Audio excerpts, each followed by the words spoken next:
आदाब साथियों, मैं मसरूर हसन सिद्दीकी एडवोकेट आपसे मुखातिब हूँ। मुल्क के मौजूदा हालात आप सबको मालूम है, किस तरह राइट विंग तंजीमें मुसलमानों को, इस्लाम को, रसूलुल्लाह को टारगेट कर रही हैं।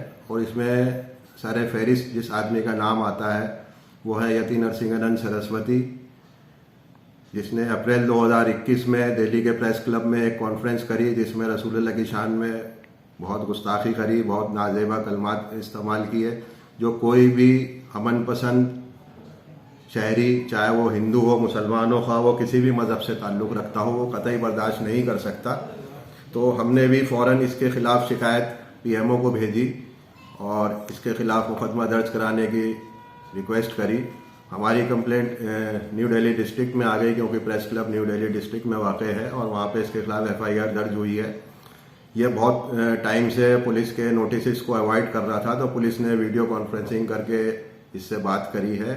इसने मेडिकल ग्राउंड्स पे आने से अपने आप को मना किया कि मैं नहीं आ सकता, तो इसके वॉइस सैंपल ले लिए गए हैं और वो FSL में भेज दिए गए हैं। तो उम्मीद है कि अनकरीब इसके खिलाफ उसमें भी चार्जशीट फाइल हो जाएगी। हाँ, लेकिन अफसोस यह है कि अभी तक इसने जिस तरह के जुर्म किए थे उसमें इसके ऊपर NSA क्यों नहीं लगाया गया, क्योंकि ये एक पूरे कौम के साथ जो है ये दुश्मनी फैलाना चाह रहा है, देश में फ़िरका वाराना मांगी जो है उसे ख़त्म करना चाह रहा है। तो दिल्ली पुलिस ने अभी तक इसे अरेस्ट नहीं किया है। इसी तरह इसकी हिम्मत बढ़ती गई। इसने वहाँ बहुत ऐसे बीच में कई वीडियोज़ इसके आए जिसमें इसने बहुत जहर फैलाया है। आखिर में इसने धर्म संसद हरिद्वार में करी, उसमें इसने बहुत गलत बयानात दिए। इसने कहा कि मेरा तो मिशन ही ये है कि मैं दुनिया के नक्शे से या दुनिया के चेहरे से इस्लाम को और मुसलमानों को ख़त्म करना चाहता हूँ। तो जिस आदमी की ये जहनियत हो तो उसको तो मैं नहीं समझता कि एक मिनट भी जो है बाहर रहने का हक़ हो, और किसी भी सभ्य समाज में उसकी कहीं कोई गुंजाइश नहीं है। तो हमने इसके ख़िलाफ़ कंप्लेंट कराई, उत्तराखंड पुलिस को भी भेजी। उसके बाद ये हेट स्पीच में तो अरेस्ट नहीं हुआ है, लेकिन एक दूसरे मामले में इसको अरेस्ट कर लिया गया है। इसके फ़ौरन बाद इसने अरेस्ट होने से पहले एक वीडियो जारी किया जिसमें इसने कह दिया कि जो इस मुल्क के संविधान पे, इस मुल्क के सुप्रीम कोर्ट ऑफ इंडिया पे, इस मुल्क की आर्म फोर्सेस पे या पुलिस पे या इस पूरे सिस्टम पे भरोसा करेगा तो वो सारे के सारे हिंदुस्तानी जो भी भरोसा करेंगे वो कुत्ते की मौत मारे जाएंगे।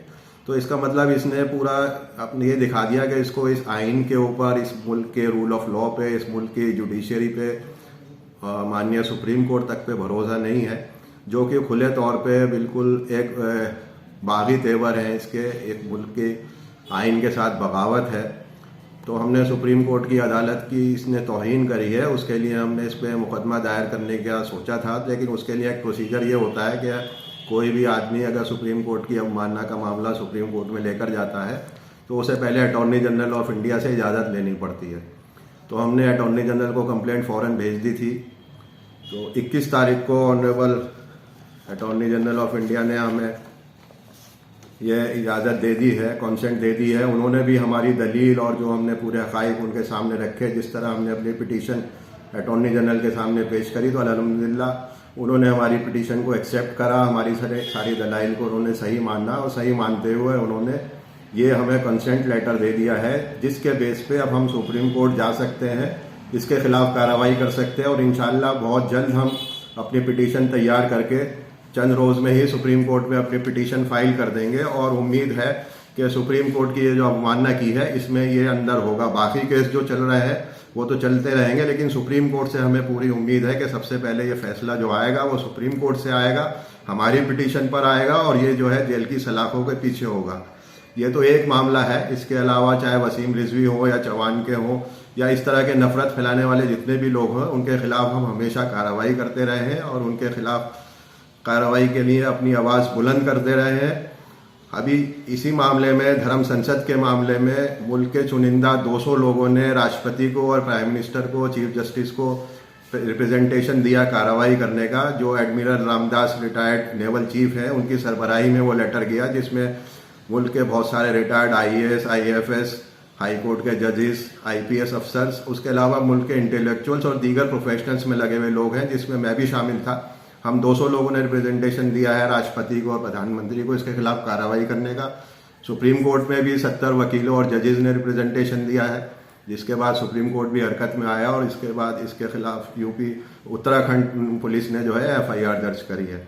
तो ये तो खैर ठिकाने लग ही जाएगा, बहुत जल्द लगेगा, हमारी कोशिशें रहेंगी। इसके अलावा भी चाहे इलाके के कोई भी मसाइल हों मुस्लिम कौम के, या आप बहैसियत हिंदुस्तानी शहरी कोई भी हो, हम उस पर कार्रवाई करते रहते हैं। चाहे कब्रिस्तान का मामला हो, अभी मैंने उस पर भी आवाज़ उठाई है कि कब्रिस्तान में हम किसी तरह की तफरीक नहीं कर सकते, चाहे सुन्नी हो, शिया हो, बरेलवी, देवबंदी, यहाँ ख्वाह किसी मसलक का भी हो या कहीं भी रहने वाला हो, अगर वो कब्रिस्तान है तो वहाँ पे हर मुसलमान को तदफीन का हक़ है। हम किसी तरह का उसके अंदर फ़र्क नहीं कर सकते कि किसी को वहाँ हम दफनाने से रोकें। उसके अलावा चाहे यह दरियागंज में रोशनउद्दौला मस्जिद थी है, इसके सामने जो है अभी केजरीवाल की पॉलिसी के तहत शराब का ठेका खुलने की बात आई, तो जिससे हमारे मजहबी जज्बात मजरू होते, अहले इलाका मेरे पास आए, उन्होंने कहा आप इसकी आवाज़ उठाइए, तो हमने उसकी आवाज़ उठाई और अल्हम्दुलिल्लाह ये जो शराब का ठेका मस्जिद रोशनउद्दौला दरियागंज में खुलने वाला था, उसका काम भी बिल्कुल बंद हो गया, वहाँ शराब का ठेका नहीं खुलेगा। ये भी एक आवाम की मैं कहूँगा कि कोशिशों का नतीजा है जो मेरे ज़रिए हुई। आवाम ने मुझे इस काबिल समझा कि मैं ये काम करा सकता हूँ। उसके अलावा जामा मस्जिद में अभी आपने देखा कि जामिद की मरम्मत का काम जो है वो बहुत बुरे तरीके से सीमेंट से हो रहा था, तो उसकी आवाज़ भी सबसे पहले अगर कोई उठाने वाला था तो वो मैं ही था। अल्हम्दुलिल्लाह मैं कौम की खिदमत करने के लिए हर जगह हर वक्त आगे रहता हूँ, और मुझे क्योंकि कानून की जानकारी भी है, इस इलाके का रहने वाला हूँ तो इस इलाके की भी मुझे जानकारी है, और अवामी मसाइल को मैं अच्छी तरह समझता हूँ। अल्लाह ने मुझे अक्ल शऊर दिया है जिसकी मैं आवाज़ बुलंद करता रहता हूँ। अब इस आवाज़ बुलंद करने में कुछ लोग ये कहते हैं कि उन्हें मुझसे इख्तलाफ है, वो कहते हैं कि मैं हर काम में टांग अड़ा देता हूँ, या वो कुछ लोग मैंने ये भी सुना वो कहते हैं ये तो पंगेबाज हैं, पंगा लेते हैं। अरे पंगा लेना क्या होता है? जिस आदमी के अंदर कोई सलाहियत होगी, जो आदमी कुछ कर सकता है, कुछ समझ सकता है, वो ही अगर किसी से पंगा ले सकता है तो वो पंगा लेगा। अगर मैं अवाम के हक़ में आवाज़ बुलंद करता हूँ या अवाम के हक़ में मैं अगर आवाज़ उठाता हूँ तो उसे आप पंगा नहीं कह सकते, बल्कि वो अवाम के हक़ की लड़ाई है। बल्कि मुझे बदनाम करने की या मुझे ऊपर उंगली उठाने की कोशिश वो लोग करते हैं जिनके खिलाफ मैं आवाज़ उठा रहा होता हूँ, वो मुझे बदनाम करना चाहते हैं, क्योंकि मैं उनकी दुखती रग पे हाथ रख देता हूँ। मैं उनके कुछ गलत काम जो उनके गलत फेल हैं उसके ऊपर आवाज़ उठाता हूँ, और मैं आवाम के हक़ में बोलता हूँ हमेशा। मेरा कोई ज़ाती मफाद नहीं है, और मैं आइंदा भी जो काम करूँगा इंशाअल्लाह वो आवाम के हक़ में ही करूँगा। चाहे पुरानी दिल्ली का ट्रैफिक का मामला हो, हमने वो भी उठाया है। जामा मस्जिद के इतराफ़ में जो पार्क बने हुए हैं, आपको ये मालूम होना चाहिए अवामी पार्क है। जब ये जगह ली गई थी 75 में, चारों तरफ DDA ने सफाई करी थी, उसके बाद ये अवामी पार्क डेवलप किया था, तो क्या वजह रही कि आज ये पार्क आवाम के लिए बंद कर दिए गए हैं। तो हम इसके लिए भी आवाज़ उठा रहे हैं, और हमें पूरा यकीन है अल्लाह ताला से कि बहुत जल्द ये पार्क भी आवाम के लिए खुल जाएंगे। पुरानी दिल्ली की आवाम जो पार्कों से महरूम है, उनके कहीं आने जाने में पार्क दूर पड़ते हैं, वो सुबह मॉर्निंग वॉक पे नहीं जा सकते, एक्सरसाइज करने नहीं जा सकते, तो ये पार्क भी हम बहुत जल्द खुलवाएंगे और आवाम को एक बेहतरीन तोहफ़ा देंगे, ताकि वो हमारे यहाँ की माँ बहनें भी यहाँ अपना सुबह वॉक पे आ सकें और बुज़ुर्ग लोग भी यहाँ वॉक पे आ सकें, ताकि उनकी सबकी सेहत और तंदुरुस्ती बनी रहे। अभी कल ही नगर निगम के चुनाव के लिए वार्ड्स के रिजर्वेशन का ऐलान हुआ।